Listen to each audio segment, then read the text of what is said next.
Fresh service. We're gonna do a cold start right there on a Diablo. Nice. I love the sounds of a V12 Lambo.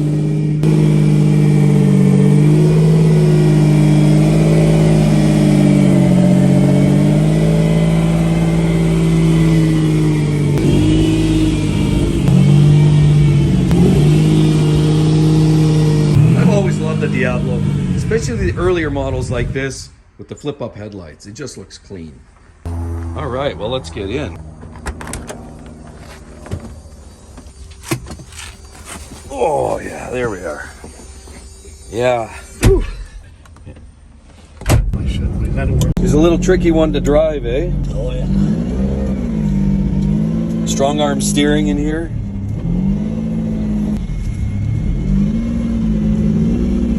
Would you say the gearing's fairly long in this head, or what? Oh yeah. It makes it tricky to get started, eh?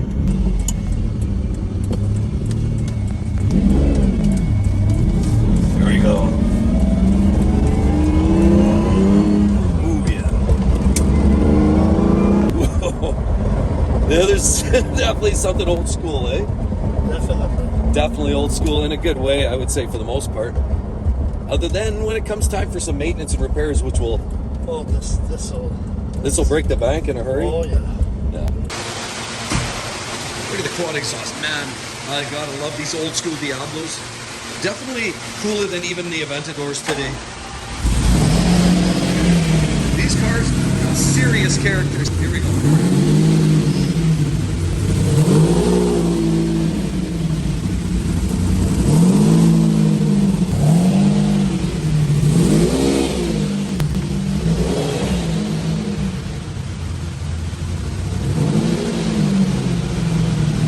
Wow. Love that thing.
Sweet ride. It sounds sweet. There's no doubt. Yeah. No doubt about it. No doubt. Absolutely. It's a Lamborghini. Oh yeah. Yeah. Even the Aventadors are beautiful and they're faster, but they still don't quite have the same old school character, right? Yeah. Oh, look at the old chrome knobby. Gotta love that. Not many like this around anymore, that's for sure. The gated shifters, you can't find those in anything anymore other than maybe a Murcielago. Yeah, it's beautiful. It's a work of art, really. Right there. You don't see many like that anymore. Double clutch and autos and not quite the same thing as pulling gears like that.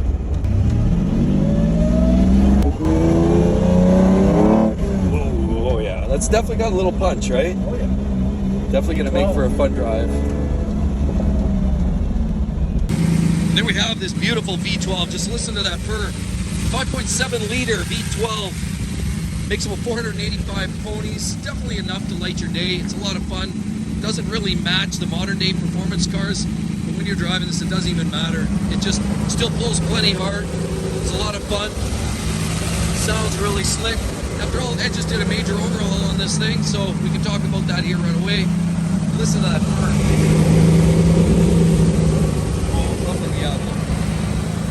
Of beauty.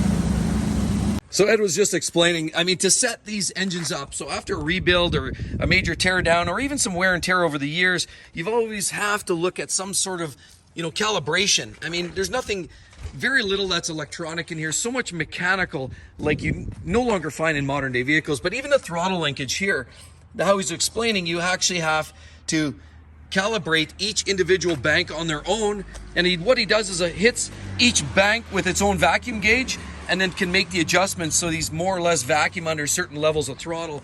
It's quite a calibration. It's not quite as intensive as the old school carburetors, but there's all kinds of adjustments. We have the air bypass screw down there that's copper colored. We have the throttle adjustment right there. There's a screw that can calibrate the level of idle for both of these, and of course the throttle linkage itself right here, and you can adjust that so they work in synchronization. It's quite the engine to tune up. Not quite as simple as it looks. Even though it's old school, there's still a lot to actually make it properly run. So Ed, so I understand you did a little work on this car then, eh? Yeah, we put a used transmission in because this transmission had a lot of issues and I couldn't get parts for it. Right. And the cylinder heads were leaking antifreeze. Leaking antifreeze? Yeah. Okay. Yeah. Pretty bad, so it had puddles on the floor. So at the time we took it apart and it needed valve guides, so we put new valve guides. Right. But the valve guides on these, it's insane. The dealer wanted $500 a valve guide. There's 48 guides. 48 guides at $500. So what I did is I put 308 quattro valve Ferrari guides. Right. They're longer, but I machined them on a lathe, cut it down, and pushed those in. Same diameter and everything? Yeah, they're just longer. And we machined it and put it in, and it fits, and it runs great. So what about, so you did a clutch as well. I know these things always burn out clutches. What'd you do there? I put a factory clutch in, which is really hard to get these days. These days, clutches, factory, there's no more parts in it. For the whole car, the pricing is insane. Right. A water pump, they wanted $7,000 Canadian for a water pump. Just to keep the thing cool, eh? Yeah, just a water pump. $7,000. Yeah. So you said 48 times $500 for valve guides. What about valves themselves? You did The exhaust, they wanted $1,000 a valve. Ouch. Yeah. But so, luckily the valves were good. We got a machine and cut the seats, and I put 1 degree interference on them. Okay. You know, on the valve seats. So there's a little wear, space it's for a better wear. seal. Yeah. It's actually a better seal. Absolutely. Right? And it runs great. You heard it run. He'll be happy. It's going back to Kelowna tomorrow. Wow. You know, and that's the thing with these cars. There are really not many around anymore. I think if I'm not mistaken, Ed, I was looking online, and I think there's one in Canada right now for sale. One, a yellow one. What's that? And they're asking for, what the hell is it, 4.5? Yeah. And it's an older one. It's not the earlier, it's not, the SVs, it's none of that. It's literally one of the early generations, kind of like this. It's a beautiful car, but it's just a sign of where these prices are going with these things, right? Well, you also got to keep in mind these cars were hand built, literally hand built. Yeah. There's nothing lines up on the car when you're putting it together. And, the castings are rough on the outside, and there's no finish to it. Yeah. But it's a beautiful car. It's just beautiful. It's definitely a work of art. Looking at this car, it's definitely a masterpiece. There's no doubt. But if you look at it, and it's fun to drive. It's fun to drive. But honestly, I've noticed one thing here, and correct me if I'm wrong. Clearly, the performance cars today are 10 times the car from the actual driving experience. I mean, even just look at the brakes on this thing. Like, look at how small those rear brakes are. And sure, we're talking Brembo calipers, but look how tiny they are. And same thing over here on the front. We've actually got very, very small caliper there, and quite small brakes. Probably brakes you'll find on a Prius by today's standards. Cars just were built to different standards back then, and now they put carbon ceramic on everything. Yeah, but the technology is amazing today, right? Absolutely. Oh yeah. But this car is not made for a speed. I mean, it's a cruiser car, right? Yeah, you jump in it, you go to California. It's made to cruise, right? Yeah. Oh, absolutely. It's cruiser show car. It can go. It's got enough get up and go to have some fun. Yeah. It sounds the part. Corners well.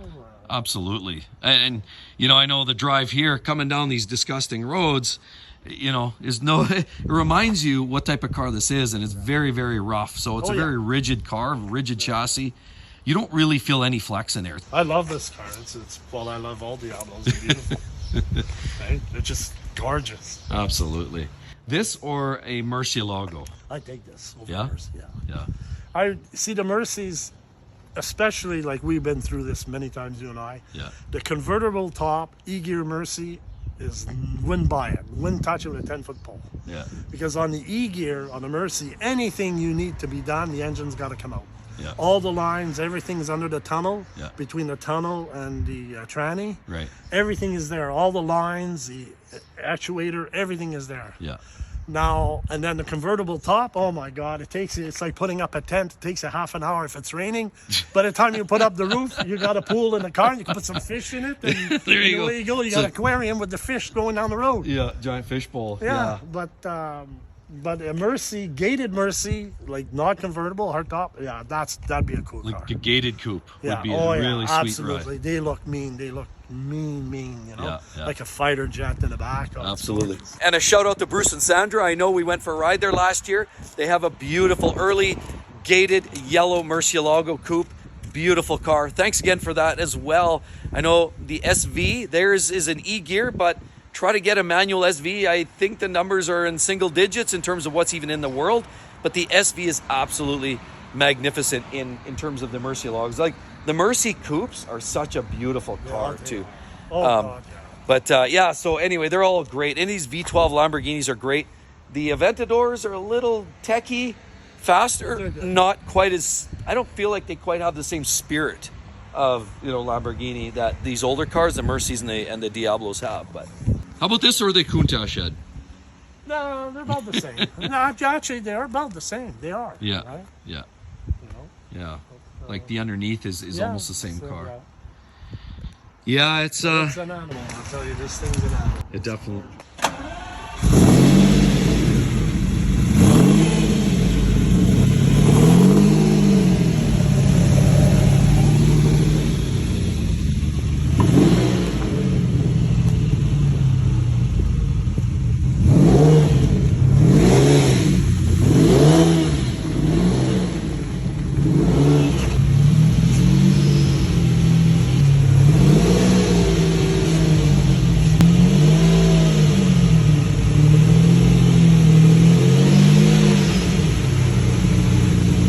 if you want to play, you got to pay. That's kind of the bottom line. Hey, and above all, make sure that you guys hit that subscribe button down below. Give it a good smack.